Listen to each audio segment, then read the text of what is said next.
Digital root.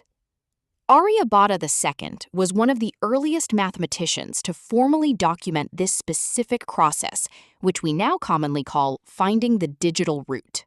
How to find digital root? To find the digital root, you sum the digits of a number. If the result has more than one digit, you repeat the process until a single digit, 1 through 9, remains. Example: take the number 8,765. 8 plus 7 plus 6 plus 5 equals 26. 2 plus 6 equals 8. The digital root. Checking multiplication. Let's check if 34 times 12 equals 408. Find the digital roots of the inputs. 34 equals 3 plus 4 equals 7. 12 equals 1 plus 2 equals 3.